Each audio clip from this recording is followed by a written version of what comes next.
आप जी परमात्मा के चरणों में लग गए हो, ना जाने आपके कौन से जन्म जन्मांतर के वो पुण्य थे, शुभ संस्कार थे जो आपको परमात्मा के चरणों में शीघ्रता से ले आए। भले ही कोई ज्ञान समझ के आया है, भले ही कोई किसी कष्ट दुख निवारण के लिए आया है, वो दोनों ही पुण्यात्मा, क्योंकि उनको ठीक ठिकाना मिल गया। अब यहां आते ही कष्ट भी दूर होगा और जिनको भगवान चाहिए वो मार्ग भी यथार्थ मिलेगा। जो जिनके कोई तकलीफ नहीं है, कोई कष्ट नहीं है, घर में सुख भी है, उनको भगवान की चाह है तो भगवान का मार्ग मिल गया है। और जिनके ऊपर आपत्तियां हैं, ये पूर्ण परमात्मा है। वेद भी गवाही देते हैं कि इस परमात्मा, कबीर परमेश्वर की डिक्शनरी में इम्पॉसिबल वर्ड नहीं है, कबीर परमेश्वर की शब्द कोश में असंभव शब्द नहीं है। तो ये वो भगवान है जो हमारे पाप कर्मों को क्रॉस कर सकता है, कैंसिल कर सकता है। और कोई भगवान, ना ब्रह्मा, ना विष्णु, ना शिव, ना ब्रह्म, ना परब्रह्म, ना ये दुर्गा देवी देवता, कोई भी कर्म के दंड को, संस्कार को, प्रारब्ध को चेंज नहीं कर सकते, परिवर्तन नहीं कर सकते।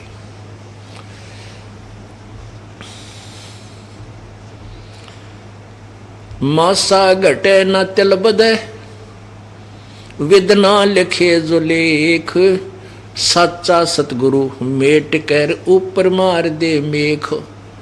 फॉर एवर खत्म कर दे, मेख मार देना, फॉर एवर सदा के लिए उनको नष्ट कर देता है।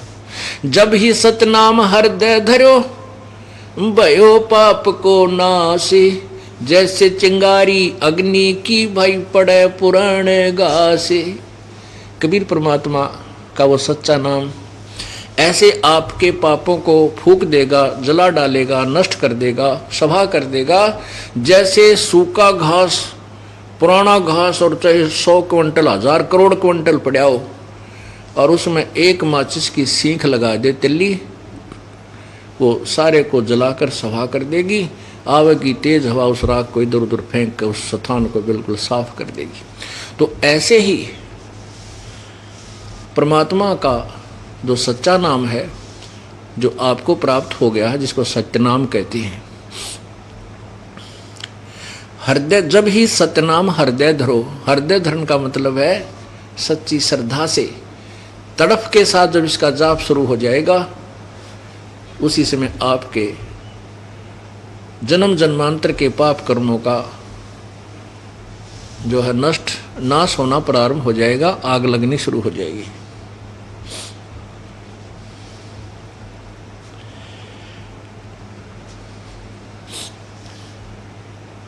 अब क्या बताते हैं, आप परमात्मा के चरणों में आ रहे हैं, आप अपने मनुष्य जीवन के सौदे को दुगना तिगना चौगुना कर रहे हो।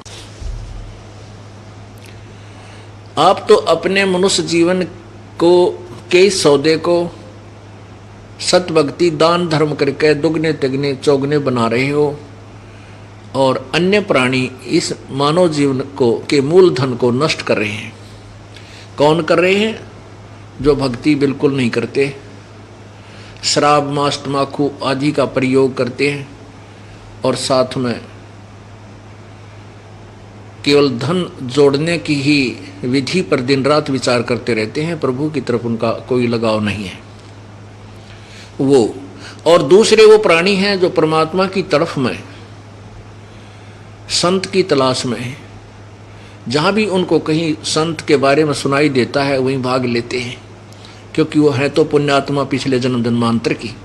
लेकिन उनको दिशा ठीक ना मिलने से वो उन नकली संतों को परम संत परम धनी मानकर उनके पास बैठकर अपना जीवन नष्ट कर रहे हैं। वो भी अपने मूल धन को बर्बाद कर रहे हैं, उनको कोई लाभ नहीं हो रहा। आप जी जो हैं, जो परमात्मा के चरणों में आ रहे हैं, इस विश्व में वर्तमान में इस दास के अतिरिक्त पूरी पृथ्वी पर कोई संत नहीं है जो आपको सच्चा ज्ञान दे और जिसके पास नाम देने का अधिकार हो। यानी ये वर्तमान में आपको एक और विशेष लाभ है कि आप ठीक ठिकाना आ चुके हो। ये ना समझना कि दास अपनी बड़ाई करता है या अभिमान से ये शब्द बोला है, नहीं, सच्चाई है ये। और जो इस बात से परिचित हो चुके हैं वो सत्य मान भी चुके हैं कि सचमुच वास्तव में इस संसार में कोई संत नहीं है वर्तमान में इस दास के अतिरिक्त। मैं ये नहीं कह रहा कि वो अच्छी आत्मा नहीं है, जितने भी जो गुरु पद पर बैठे हैं ये पिछले जन्मों की पुण्यात्माएं हैं। इनको काल गुमराह करके बर्बाद करवा रहा है। ये पिछले जन्मांतर के बहुत अच्छे पुण्यकर्मी प्राणी हैं और इनके भाग्य में ये सुविधा है कि वो कारों और हेलीकॉप्टरों में चलें और लाखों लोग उनकी सेवा करें। यदि ये संत राजनीति में आ जाए तो वहाँ भी इनके ऐसे डूंडा पाटेगा, ये कोई मंत्री महामंत्री बन जाएंगे, मुख्यमंत्री बन सकते हैं, क्योंकि काल ने इनकी मलाई इनके आगे डाल देनी है। ये खंडाओ, खो, खाओ, लात मारो, किसी तरह बर्बाद करो, पुण्य कर्मों को इनके समक्ष रख देता है। अवश्य देगा, ना चाहते हुए भी देगा। लेकिन ये प्राणी अपने पूर्व जन्म के इस मूल धन को नष्ट करके अंत में ये कति खाली होकर जाएंगे और नरक के अंदर डाल दिए जाएंगे। वह कोई नहीं पूछेगा इनको। तो दास ये नहीं कह रहा कि वो बुरी आत्माएं हैं या उनके पास जो अनुयायी हैं वो बुरे हैं, नहीं, अच्छी आत्माएं हैं, परमात्मा की चाह है, लेकिन वो गलत आदमी के फंस गए। जैसे पतंगा होता है, ये रात्रि के समय दीपक जलता है और दीपक के ऊपर ये छोटे छोटे पतंगे, जानवर, ये उड़ने वाले मच्छर, मक्खी, पंखों वाली मक्खी उसके ऊपर जा पहुंच जाती है। उसको अच्छा, क्योंकि वो चमकता दिखाई देता है, उनको लगता है कि बहुत ही कोई अच्छी वस्तु है और उसके ऊपर जाके चिपक जाते हैं, चिपकते मर जाते हैं। ऐसे ही ये संत बहुत ही अच्छे साधु दिखाई देते हैं, महात्मा दिखाई देते हैं, संत दिखाई देते हैं, लेकिन ये काल के वो दीपक की तरह है जिनके ये अनुयायी इनके चिपके हुए सारे मरेंगे, मरेंगे मीन अपना जीवन नष्ट कर जाएंगे।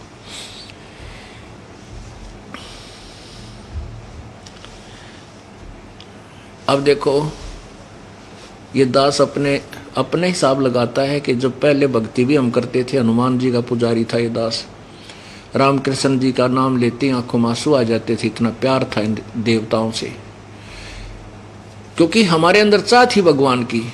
हम भगवान के बिना नहीं रह सकते, जो पूर्व जन्म में मनुष्य थे और पूर्व जन्म में भक्ति करते थे, उनको परमात्मा के बिना चैन नहीं आ सकता। भले ही उन्होंने अपने जैसे भी यथा परंपरागत जो साधना का पता चला है, उसने कोई ना कोई परमात्मा का सहारा ले रखा है। कोई मस्जिद पूज के, कोई गुरुद्वारा माथा टेक के, कोई मंदिर में जाकर, या कोई हनुमान जी का चालीसा पढ़ के, या कोई पाठ की वाणी करके, या गीता जी का पाठ करके अपना संतुष्टि किए बैठा है कि मैं कुछ कर रहा हूँ, लेकिन वो कुछ भी नहीं कर रहा, क्योंकि वो शास्त्र विधि को त्याग का मनमाना आचरण है, जिसके विषय में श्रीमद् भगवत गीता अध्याय नंबर 16 के श्लोक 23 में कहा कि जो शास्त्र विधि को त्याग कर मनमाना आचरण, अपनी मनमानी पूजा करते हैं, उनको ना तो कोई सुख हो, ना उनकी गति हो, ना उनका कोई कार्य सिद्ध हो, कोई सिद्धि भी नहीं हो सकती, अर्थात यूजलेस। तो वो साधनाएं हमारी बेकार थी। और अब उसके बाद जब हमें यथार्थ ज्ञान मिला, परमात्मा की भक्ति हम करने लगे, ओहो, ना तो कहीं मन भटकता, ना बकवादों की तरफ जाता। इतनी फुर्सत, इतना समय नहीं छोड़ा परमात्मा ने कि हम कितो और या तो अपना काम कार्य का जो अपनी रोजी रोटी के लिए उसमें तो विचार विमर्श हमने करने भी पड़ते हैं, समय भी देना पड़ता। उसके तुरंत बाद भाई सुबह के नित्यनेम नहीं हो पाए, वो 108 बार मंत्र नहीं हुए, वो करते हैं। फिर श्वास वाला सिमरन सतनाम, उसमें भी सोचते हैं, कुछ देर इसमें भी लगाते हैं। फिर दोपहर के बाद भाई असुर निकंदन रमैणी रहेगी, शाम ने आरती होगी, उसके बाद फिर सोचे शाम का सांस का सुमन कर लेता हूँ। अब कितना ढेर लगा दिया परमात्मा ने हमारे इस धर्म और कर्म का, हम सोच भी नहीं सकते आपके कितने पुण्य प्रतिदिन बन रहे। अब क्या बताना चाहते परमात्मा के 3 लोक और भवन चतुर्दश सब जग सौदय आही, और दुगने तगने किए चौगने किन्हों मूल गवाई। पुण्यात्माओं, जो पैसा हम पहला बर्बाद किया करते थे, कोई गुट्टी ला के रिश्तेदार आ गया, उसकी सबसे पहली शोभा हम दारू की बोतल लिया करते, जब वो राजी हुआ करता कि मेरी कुछ सेवा पानी बनी, वो पैसा वह उसके भी कर्म बिगाड़ते, अपने भी भाव बिगाड़ते, अपने पाप इकट्ठे करते और वो शराब पिलाते। और हमारे यहाँ ऐसी रिवाज थी ना कि भाई जो हुक्का नहीं रखता ना वो घर किसा, वो तेरा गजब है। पाप काल ने तो कति ऐसा जुल्म कर रखा है कि ये जीव अपने कर्म कति पत्थर मार मार के फोड़ ले। जिस घर में होका नहीं ना कहते वो घर किसा भाई। तो रिश्तेदार आया करते थे, हम छोटे थे, क्योंकि लाइए रे भर के तेरा फूफा है। अब फूफा तो नरक में जा अकेला मारी और व्यवस्था करवाई दी उसने।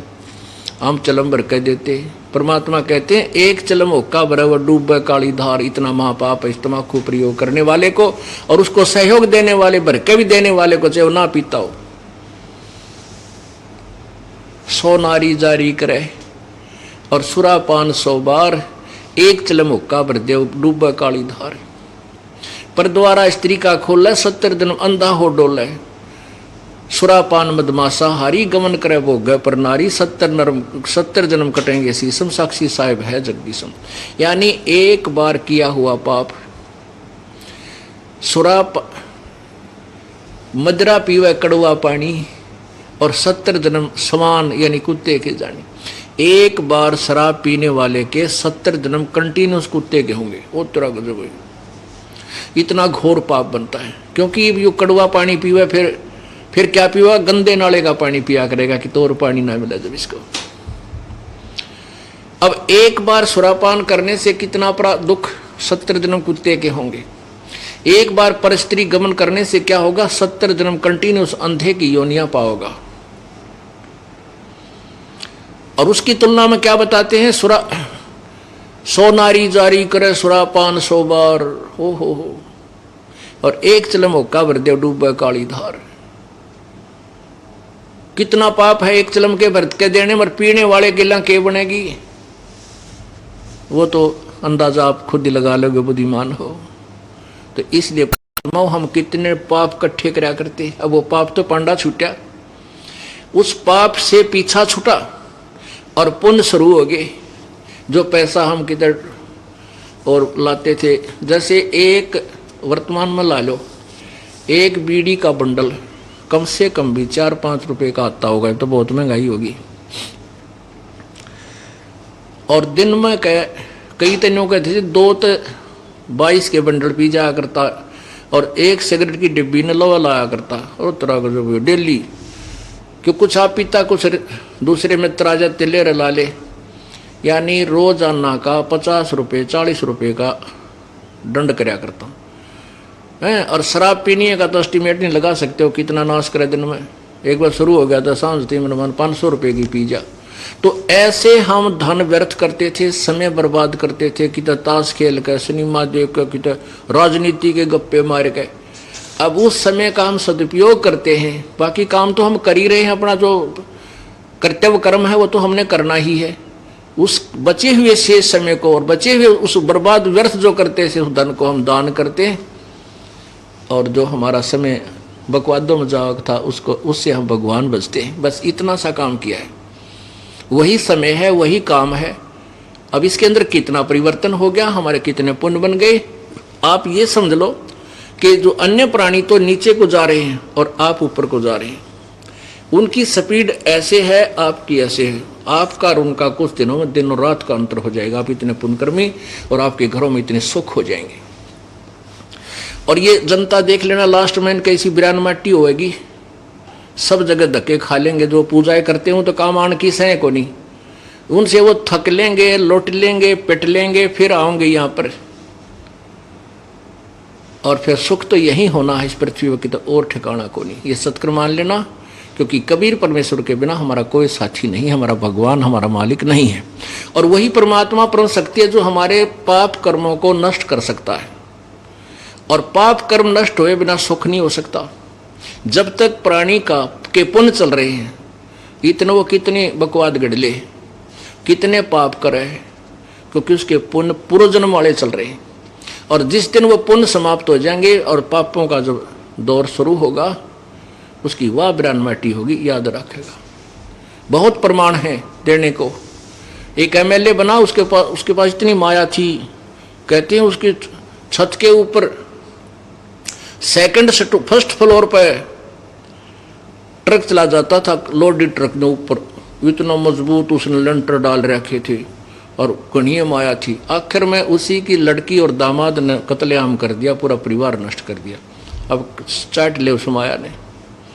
पुण्यात्माओं, जब तक पुण्य चले इतने प्राणी खूब हवा में उड़ता है, और जब पुण्य रूपी पर कट जाते हैं पृथ्वी पर पड़ा पड़ा तड़फता रहता है। बुद्धिमान व्यक्ति वही होता है कि पुण्यों के रहते परमात्मा के चरणों में आ जाए।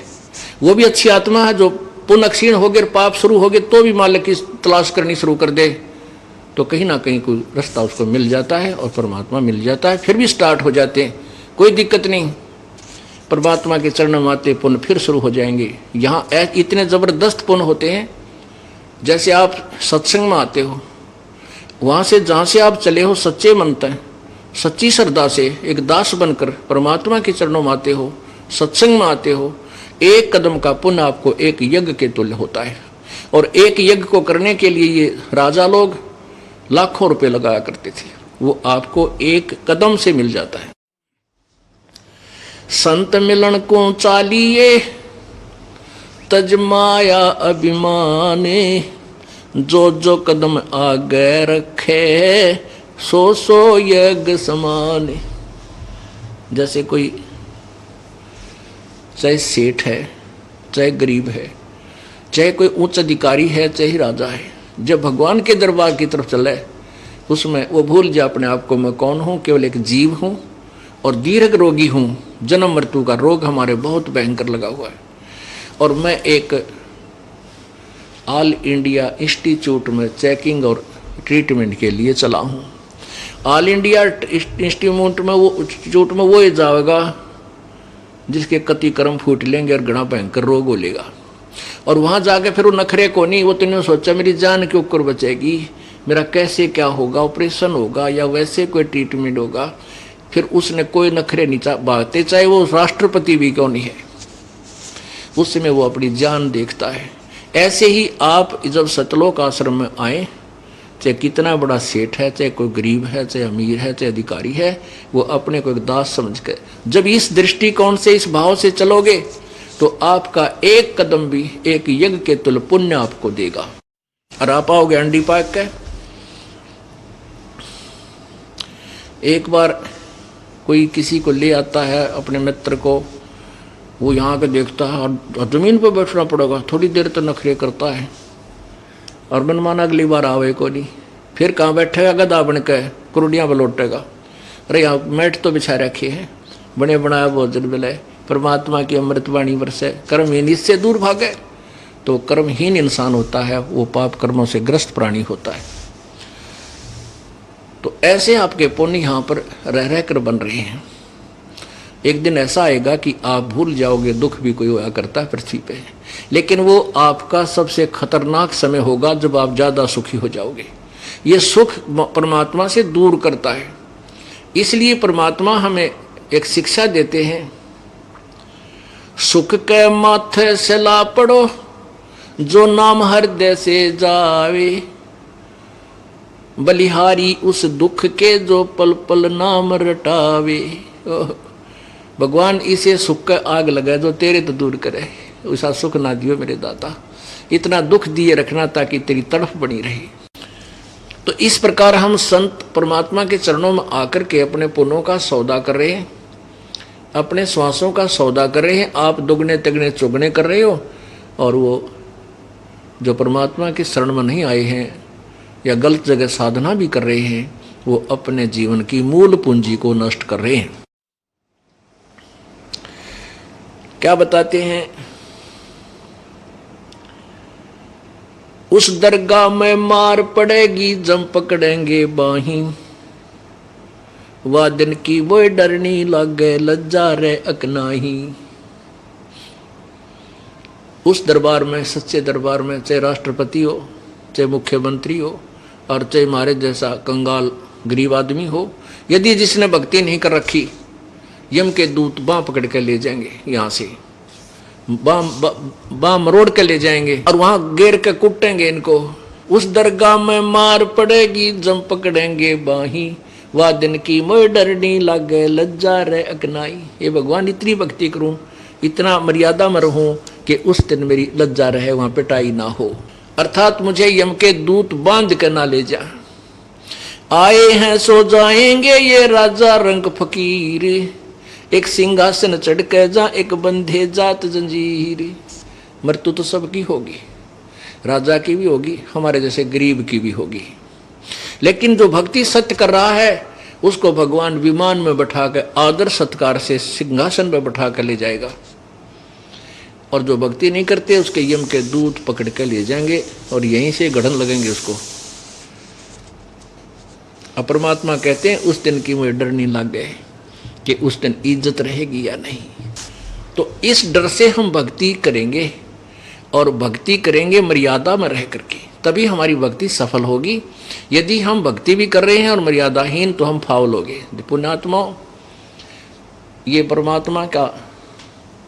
ये परमात्मा वाले अखाड़े का एक गेम समझ लो, परमात्मा वाले अखाड़े का एक खेल है। अब जैसे कोई भी भक्ति आप करते हो किसी भी देव की या भगवान की, मर्यादा से करनी होगी। जैसे खेल के कुछ पॉइंट होते, नियम होते हैं, और उनमें वो फाउल हो जाता खिलाड़ी, उसको तुरंत बाहर कर देते हैं, 1 सेकंड नहीं लगाते। ऐसे ही ये परमात्मा के अखाड़े का खेल है, और इस खेल में जो जरा सा भी फाउल होगा ऑटोमेटिक विसल बजेगी, उसका नाम कट ऑफ हो जाएगा। पुण्यात्माओं, यदि या तो इस खेल में तुम अपना प्रवेश मत लो, और प्रवेश लो तो भाई ढंग से खेलो, डर के खेलो, कहीं फाउल ना हो जाए। सबसे पहला डर आपका फाउल होने का होना चाहिए। जो मर्यादा आपको बताई जाती है इनको मत तोड़ना आप, जो हम नियम आपको देते हैं इनको खंड मत करना, आप नाम खंडित मत करना। अब फिर देखना आपके घर में कितना सुख होता है। लेकिन हमारे सामने क्या समस्या सबसे ज़्यादा आई है कि हमारी संख्या कम है, एक परिवार में एक सदस्य इस ज्ञान को सुनने आता है, उसको ज्ञान समझ में आ जाता है, अब वो उपदेश ले लेता है। घर के अन्य 10 सदस्य आन उपासना में आरूढ़ हैं, अब उस प्यारी आत्मा के नियम को वो चलने नहीं देते। किस कहीं ना कहीं ये काल कोई ना लोक लाज बना कर, मजबूरी बना कर उसके नियम को खंड करवा देता है। तो पुण्यात्मा, ये फाउल तो चाहे किसी प्रकार भी हो जा, वो फाउल ही है, काल का दाव लग जाता है, फिर उसको लाभ मिलना बंद हो जाता है। तो बेचारा वो लग भी रहा है, भक्ति भी कर रहा है, फिर भी कहता जी मुझे कोई विशेष लाभ नहीं हो रहा। मुझे पता है कि इसकी श्रद्धा भी खूब बेचारे की, लेकिन ये किसी ना किसी कारण से मर्यादाहीन हो चुका। उसको कहता हूँ भाई नाम दोबारा ले ले। इसका यही तरीका है अभी तो कि हम दोबारा नाम देते हैं ताकि ये फिर सुचारू हो जाए, कनेक्शन दे देते हैं भगवान का, प्रार्थना करते हैं प्रभु बालक है आपका, बच्चा है, बच्ची है आपकी, और बहुत पुण्य खाड़े में पा गया यूँ, क्योंकि सारा देश उलट हमारे थे, अब आप ही दया करोगे जब बात बनेगी। तो धीरे धीरे क्या होता, परमात्मा 1-2 सदस्य को और सहयोगी बना देता है, तब उस घर में कुछ क्रिया ठीक चलती है। उसके बाद उस घर में उभारा दिखने लगे। यदि आप सत्कर्म मानना, आज नाम ले लो, आपको किसी प्रकार की आपत्ति हो, घर में संकट हो या आपका किसी प्रकार का रोग हो, जब ना तुरंत ठीक हो जाए तो मैं संताई छोड़ दूंगा। लेकिन हम गलतियां इतनी कर देते हैं, ना चाहते हुए हो जाती हैं, क्योंकि मैं इस परमात्मा से बहुत परिचित हूं। सन 1988 से इस दास इसकी शरण में आया था। उस दिन के बाद जो मेरे साथ इन्होंने चमत्कार किए, मैं सोच भी नहीं सकता था। तो आपके साथ क्यों नहीं करेगा? वही भगवान, वाह पावर। कहते हैं सतगुरु के दरबार में कमी का एक ही ना, और हंसा मौज नहीं पावता तेरी चूक चाकरी में। इस सच्चे दरबार में किसी वस्तु की कमी नहीं रहेगी। और तुझे परमात्मा आपके ऊपर मौज नहीं बख्श पा रहे हैं, तेरी कोई सेवा में कमी है, तेरी चाकरी में कमी है, तेरी कोई मर्यादा में त्रुटि है। अब ये जो नियम आपको फार्म के पीछे लिखकर दिए हैं, इनको जरूर पढ़ा करो। शुरू में दूसरा नाम लेने से पहले तो कई बार पढ़ा करो इस पीछे क्या लिख रखा है। आप या ना पढ़ सकते, किसी बालक तो पढ़वा ले। और इसकी विस्तृत जानकारी हमने भक्ति सौदागर को संदेश प्रथम भाग में प्रारंभ में लिखी हुई है, ताकि आप इस नियम से पूर्ण परिचित रहो और मार ना खाओ। अब जैसे हम आपको स्वाभाविक कहते हैं ये नहीं करना, वो नहीं करना, देवी देवताओं की पूजा नहीं करना। देखो, हम देवी देवताओं के विरोधी नहीं हैं। ब्रह्मा विष्णु महेश भी देवी देवताओं में आते हैं, अन्य देवताओं में। ये इस संसार रूपी वृक्ष की टहनी है, तीनों टहनी, और जड़ पूर्ण परमात्मा है। तो हम कोई पौधा आम का बीजेंगे तो जड़ की पूजा करेंगे, जड़ को मिट्टी में डालेंगे तो हम उसको सफल कर पाएंगे। हम ठीक प्रयत्न कर रहे हैं, अन्यथा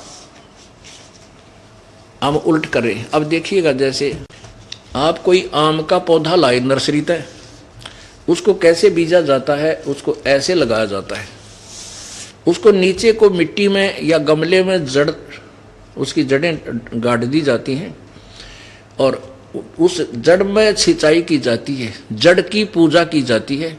तो उस जड़ से फिर खुराक चलती है तना में, तना से इस मोटी डार में, डार से इन शाखाओं में, इन शाखाओं का फिर फल लगेंगे। ये देवी देवता है। अक्षर पुरुष एक पेड़ है, ये समझो, इसको एक अक्षर पुरुष, ये पूरा बाहर दिखाई देता है, इसको एक पेड़ बोलते हैं। इस पेड़ का जो तना है ये अक्षर पुरुष है, परब्रह्म है, और ये मोटी डार निकली, ये क्षर पुरुष यानी ब्रह्म है। और ब्रह्म के आगे यानी क्षर पुरुष डार के आगे 3 शाखाएं हैं छोटी, ये रजगुण ब्रह्मा, सतगुण, रसगुण ब्रह्मा, सतगुण विष्णु, तमगुण शिव जी हैं। अब हम पूजा करेंगे इस जड़ की यानी पूर्ण परमात्मा कबीर जी की, तो यहां से खुराक चलेगी, हमारा संस्कार बनकर जाएगा परब्रह्म से ब्रह्म, ब्रह्म से ब्रह्मा विष्णु महेश के पास। तो ये हमें न चाहते हुए इन टहनियों का फल लगेंगे, क्योंकि हमने सेवा कर दी उस जड़ की, इसने वहां भेज दी खुराक। ऐसे ही हम पूर्ण परमात्मा की भक्ति करेंगे तो इस भक्ति से हमें संस्कार बनेंगे और ब्रह्मा विष्णु महेश हमें इनका फल देंगे ही देंगे, अवश्य ही देंगे, ये रोक नहीं सकते। अब हम इन देवी देवताओं के विरोधी नहीं हैं, लेकिन हम क्या कर रहे हैं, हम इस चीज के विरोधी हैं कि आपने संसार रूपी पौधे को, आम के पौधे को उल्टा बीज दिया, भक्ति रूपी पौधे को। आप टहनियों को तो नीचे जमीन में गाड़ ली, इनकी पूजा शुरू कर दी, जड़ छोड़ दी, जड़ ऊपर कर दी। आपका भक्ति रूपी पौधा नष्ट हो रहा है, ये सफल नहीं होगा। अब दास ये कहता है कि आप केवल ऐसे करो, ऐसे कर लो इसको, बस दैट्स ऑल। ये देवता भी हमारे साथ हैं, ये फल भी देंगे। ये जब देंगे जब हम ऐसे पूजा करेंगे, इस परम पिता की पूजा करेंगे, पूर्ण परमात्मा की। तो इसकी साधना ना करने से हम अपने जीवन को व्यर्थ कर रहे हैं। शास्त्रीय शास्त्र विधि अनुसार साधना, तो जैसे हम जो कहते हैं आप उस तरह करोगे तो आप सफल होगे। हम कहते हैं देवी देवताओं की पूजा ना करके पूर्ण परमात्मा की भक्ति करो जिससे तुम्हें लाभ हो, यानी इस भक्ति रूपी इस पौधे को आप सीधा बीजो। परमात्मा कहते हैं, माई मसाणी सेड शीतला भैरो भूत हनुमंत, साहेब से नारार है जो इनको पूजंत। परमात्मा क्या कहते हैं कि जो इन शीतला माता की, अन्य माताओं की और ये भैरव भूत हनुमान आदि की जो पूजा करते हैं, इनसे भगवान 100 कोस होता है। देवी देव ठाडे भये हमको ठोर बताओ। कबीर परमेश्वर कहते हैं जो मेरी शरण में आ जाता है, फिर ये देवी देवता मेरे पास आते हैं कि जो आपकी पूजा कर रहे हैं वो हमें नहीं पूछ रहे हैं, हमारी पूजाएं नहीं कर रहे हैं, हमें ठोर बताओ हम कहाँ जाएं। कबीर परमेश्वर उनको कहता है कि जो मुझको पूजे नहीं उनको लूटो खाओ। जो मेरी पूजा नहीं करते तुम उनको लूटो खाओ, उन पर बरवाओ पिंड और दरवाओ 5 लत्ते, जो भी बकवाद करनी वहाँ करो, लेकिन मेरी जिसने उपदेश ले लिया उसके निकट तुम मत चले जाना। अब हम क्या बताते हैं कि ये मर्यादा आपने रखनी होगी। आप नियम तोड़ देते हो, नो सोचो हो के फर्क पड़ा है, के फर्क पड़ा है, एक होका भर दूँ, के फर्क पड़ा है, एक दिन घर के भी राजी हो जाएंगे और श्याम जी भी पूज जाऊँगा। अरे तेरा गजब, हम बड़ी पूज से रोज बताने लग रही है, नहीं पूजने, इनकी कति देखना भी जिनकी तरफ, ये पूज के छकना लिया, बिरान माटी करवा रखी, सारा नाश होया पड़ा, फिर भी के एक दिन और पूज लिया। तो इससे प्रभु रुष्ट हो जाता है। अब क्या बताते हैं, जब सीता जी श्री राम और लक्ष्मण जी के साथ वनवास में थी। उन्होंने एक झोपड़ी बना रखी थी, कुटी बना रखी थी, और रावण ने सीता को उठाने का एक षड्यंत्र रचा था।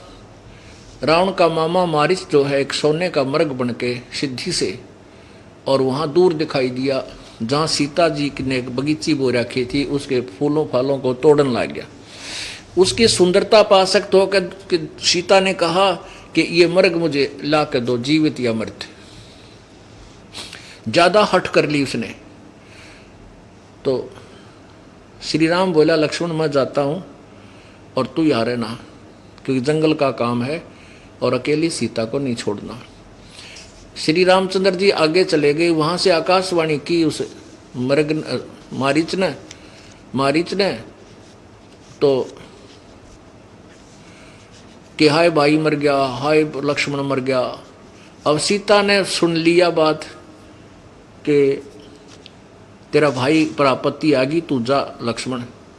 लक्ष्मण बोला, मेरा भाई कोई मिट्टी का बना हुआ नहीं है कि मृग मार देगा, मेरा भाई नहीं मरा है, ये कोई चाल हो सकती है, तो मैं नहीं जाता। सीता ने उलाना दे दिया कि तू चाहे है तेरा भाई मर जा और तू मुझे पत्नी बनाना चाहता, इस तरह के कुछ शब्द बोल दिए।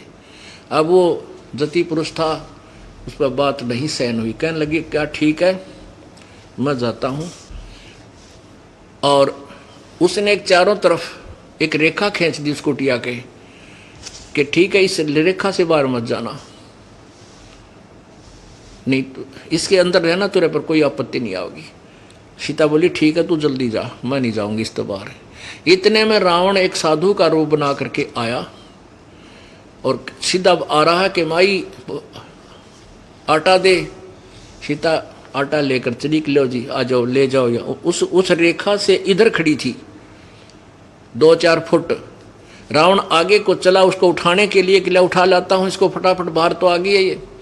तो जो ही उस रेखा के निकट आया तो रावण एकदम उल्टा हुआ, क्योंकि उसके अंदर से अग्नि की लपट निकली। रावण एकदम पीछे हो गया।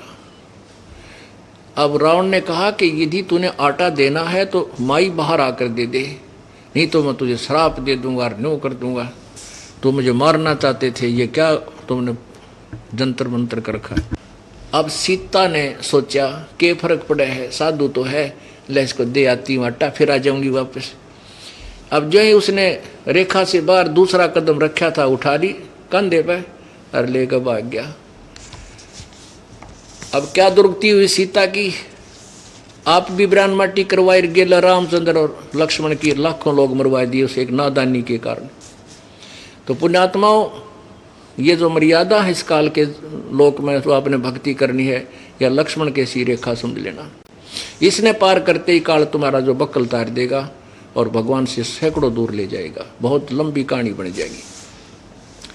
या तो लगो मत इस मार्ग पे, हमने कोई आवश्यकता नहीं यहाँ पर मर्यादाहीन प्राणी, क्योंकि उनको नुकसान होंगे। फिर हमारी जो भगवान का जो है फिर महिमा कम बताने के हैं। और नाम ले रहा था, उसका क्या फायदा हुआ, देखो वो एक्सीडेंट में मर गया।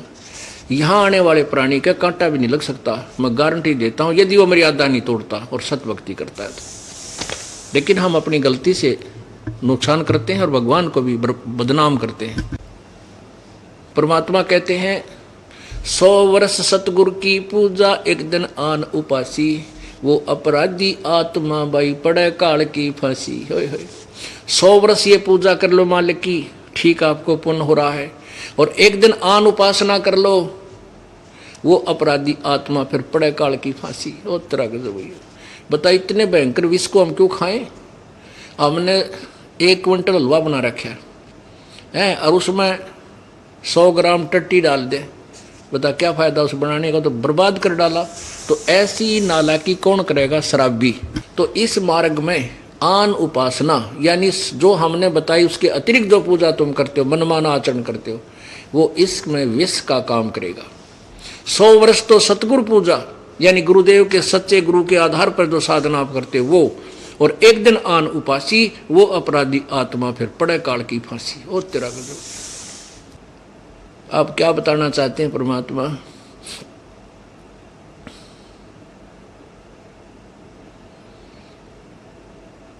नर नारायण देही पाके, उस दरगाह में मार पड़ेगी जम पकड़ेंगे बाही, वादन की मोय डरनी लगे लज्जा रे अकनाही। नर नारायण देहे पाके तू फेर 84 जाही, जा सतगुरु की मैं बलिहारी जो जामन मरण मिटाई। ओह कि ये इतना सुंदर शरीर नर नारायण। ओह नारायण यानी भगवान और नर आप, स्त्री पुरुष का चोला मानव शरीर कहलाता है। कि नर उस परमात्मा जैसा शरीर पाकर, नर नारायण दे ही पाकर, परमात्मा भी हमारे जैसा है, हमरे ही उनिहार है, हमारा सिरजनहार।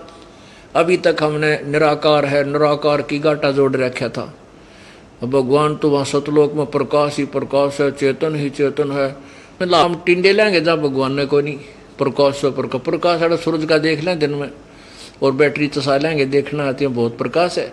तो हमने तो भगवान की तलाश है, भगवान साकार है, मनुष्य सदृश्य है, अंतर इतना है कि उनके शरीर का जो तेज नूर शक्ति वो हमारे से असंख्य गुना ज़्यादा है।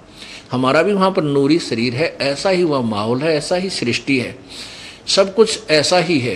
लेकिन यहाँ मिट्टी का है, समझो 5 तत्वों से बना हुआ, वहाँ नूरी शरीर है, वहाँ का सोने का समझो शरीर है, वो नष्ट नहीं होता।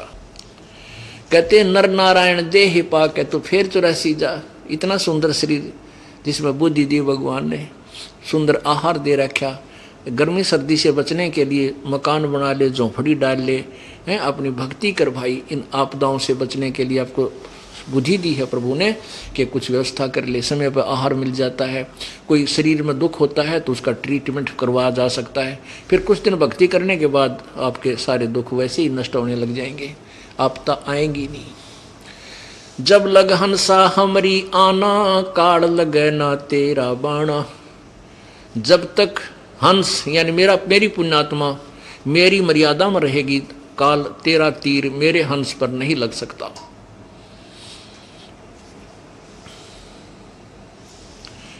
तो हमने इस भगवान की मर्यादा को नहीं तोड़ना है। भक्ति कम ज़्यादा वो स्वीकार हो जाएगी, उसमें इतना होगा कि एक जन्म बढ़ सकता है। और मर्यादाहीन प्राणी का तो कितने ठिकाना को ना। लेकिन अब हम समझदार हो गए, कम क्यों करेंगे, हम खूब करेंगे।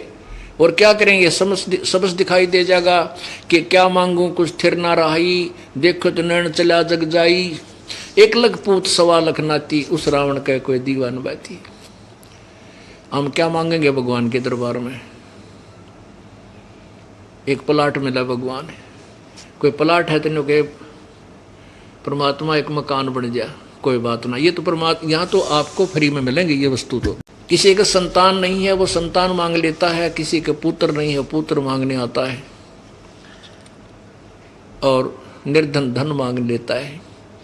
परमात्मा जब आपको ज्ञान हो जाएगा, परमात्मा कहेंगे भाई आपको ज्ञान हो जाएगा कि के मांगू कुछ स्थिर ना रहाई, देखत नैन चला जग जाई। आंखों के सामने दुनिया जा रही है, करोड़पति अरबपति ना जाने कितने एक्सीडेंट के अंदर मृत्यु होकर के और वहीं समाप्त हो जाते हैं, वो धरा रह जाता सारा धन।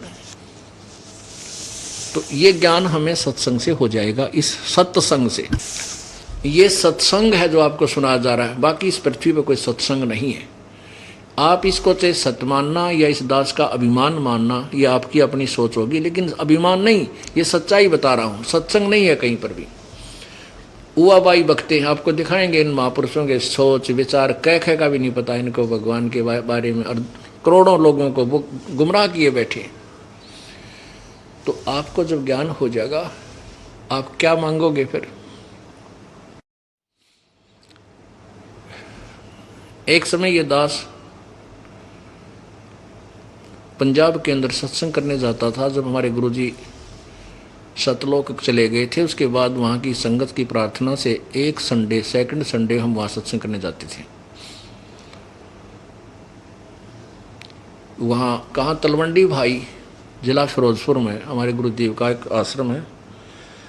तो हम संडे को सत्संग करने जाते थे, हम शनिवार को पहुंच जाते थे या संडे को रात को वहां पहुंच जाते थे किसी प्रकार। तो वहां एक हमारे गुरुदेव के जो शिष्य थे, उनका कोई रिलेटिव आया था।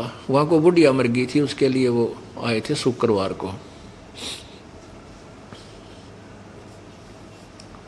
बुढ़िया के जो ना शोक व्यक्त करने, तो हमारे उन सेवकों ने कहा कि आप रुक जाओ, आज शनिवार है, क्यों शनिवार को 12-1 बजे ही चलने लगे, 2-3 बजे से, आप यहाँ आज रुको, कल सत्संग सुनकर चले जाना। उन्होंने कहा कि नहीं, हमने चंडीगढ़ पहुंचना है और वहाँ एक पार्टी आवेगी, उस पार्टी से हमारा एक अनुबंध होना है, कॉन्ट्रैक्ट होना है, जिसमें मुझे 5 लाख रुपए का बेनिफिट होगा,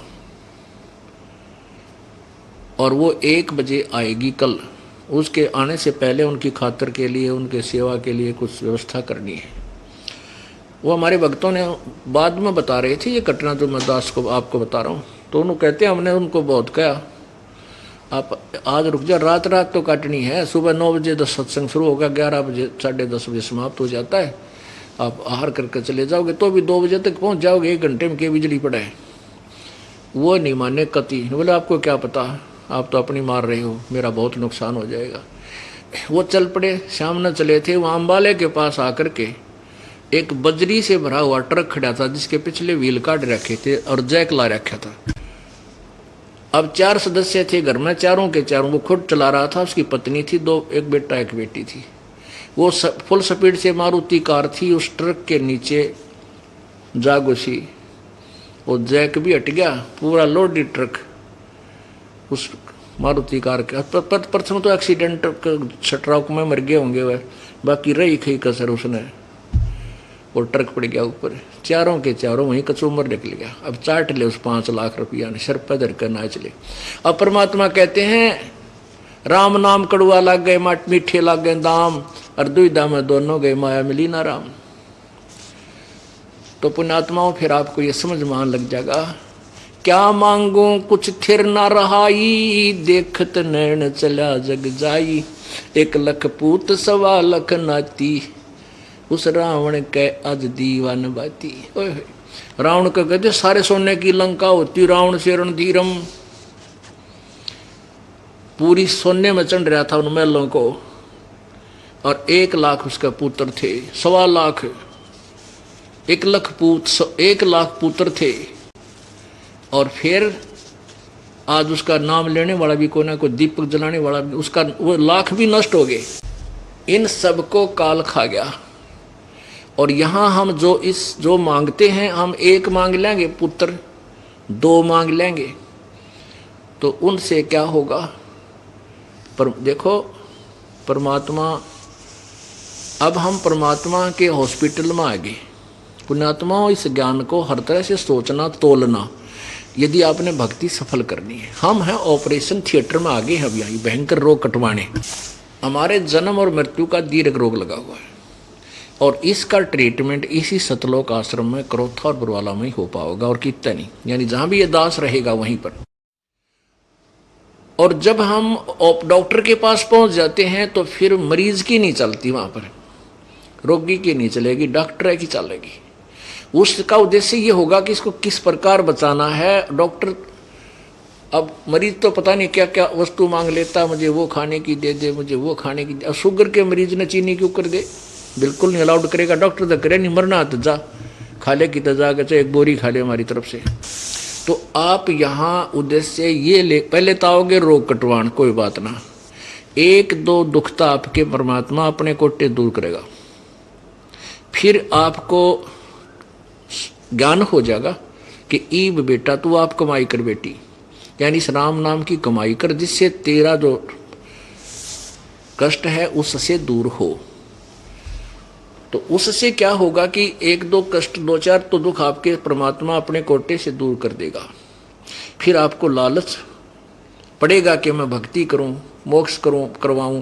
क्यों आपको इसलिए बार बार बुलाया जाता है, दास प्रार्थना करता जो प्रथम बार नाम लेके जाता है, कम से कम कंटिन्यूस 12 सत्संग अवश्य सुने, महीने में 1 बार 3 दिन छुट्टी अवश्य ले ले, कोशिश करे। देखो हमने एक बहुत बड़े झंझट से निकलना है, उसके लिए कुछ समय भी निकालना होगा। जैसे हम अपने बच्चों को पढ़ाते हैं, बच्चा 16 वर्ष पढ़ता है और 1-2 वर्ष और PhD कोर्स कार्यक्रम में तो और ज़्यादा लग जाते हैं, और उसको हम कोई काम नहीं कराते, पैसे भी खर्च करते हैं, जब जाकर वो 2 रोटी का साधन कर पाता है। और हमने कल्याण कराना है, इसके लिए अपने समय भी देना होगा, और 2 पैसे मालिक के चरणों में समर्पण भी करने होंगे, तभी आप इस दीर्घ रोग और इस झंझट से मुक्त हो पाओगे। अब जैसे आप क्या मांगते हो, जो छोटे कुछ ऐसे कष्ट होते, परमात्मा उचित समझता कि ये दुख इसके दूर नहीं हुए तो ये इसकी श्रद्धा टूट जाएगी। फिर तुम एक ऐसी आंट अड़ा दोगे, अकिया होनी चाहिए मेरा। परमात्मा अगर उचित समझेगा कि आपको ये हानि नहीं करती तो वह चीनी आपको अलाउड करेगा। यदि वो चाहता है कि ये चीनी इसको अलाउड करो, शुगर का मरीज है, डॉक्टर अलाउड नहीं करेगा। कई पुण्यात्मा आते हैं, संतान हो, लड़का हो, परमात्मा वही समझ लेना कि आपके आने भविष्य के संस्कारों से संबंधित यदि ठीक कोई संतान होगी तो देगा, अन्यथा आपको जहर नहीं देगा। फिर आपको ज्ञान हो जाएगा कि क्या मांगू कुछ थिर ना रहाई, और देखत नैन चला जग जाई। 1 लाख पूत 1.25 लाख नाती, उस रावण काज को दीवा बाती लावणिया भी को ना, यानी वो 1.25 लाख भी नाश को प्राप्त हुए, तो 1 पुत्र भी मांग करके के कला तोड़ दोगे। तो ये ज्ञान से समझ में आओगी, फिर आप भक्ति करोगे निश्चिंत होकर के। ऐसी बात नहीं है, परमात्मा आपके इतने कष्ट दूर करेगा आप सोच भी नहीं सकते। और आप सोच भी नहीं सकते कि सचमुच भगवान वर्तमान में ऐसे काम कर देता है। हम पूर्व की कथा सुना करते, ध्रुव और प्रहलाद और मीराबाई जैसों की, या लाखों की संख्या में आपको गिनवा दूंगा जिसको साथ ऐसे लाभ मालिक ने आज दे रखे। ये वो पूर्ण परमात्मा है। तो क्या बताते हैं,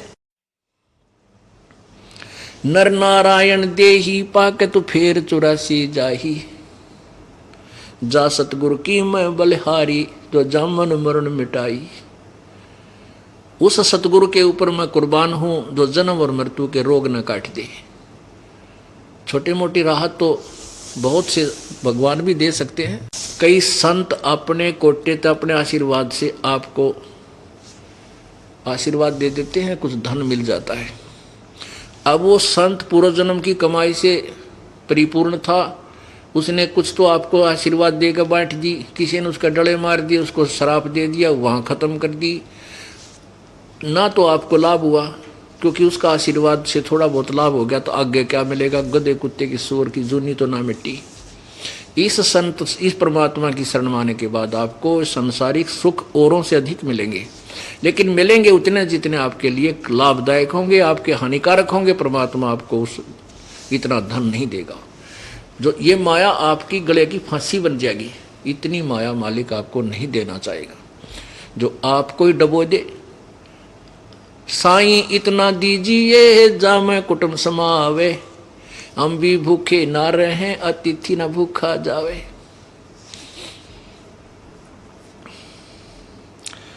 कि परमात्मा इतना दीजिए जिसमें हमारा परिवार का गुजारा हो जाए, हमने भी समय पर रोटी मिल जाए, कोई अतिथि आ जाए वो भी छक के भोजन पास के, अर्थात हमारा निर्वाह हो, इतना देते रहना, अधिक की आवश्यकता नहीं। आप सत्कर मानना, परमात्मा की जो वाणी है वो सच्ची है, लेकिन हम उसे लाभ नहीं प्राप्त कर पा रहे हैं हमारी चूक चाकरी में।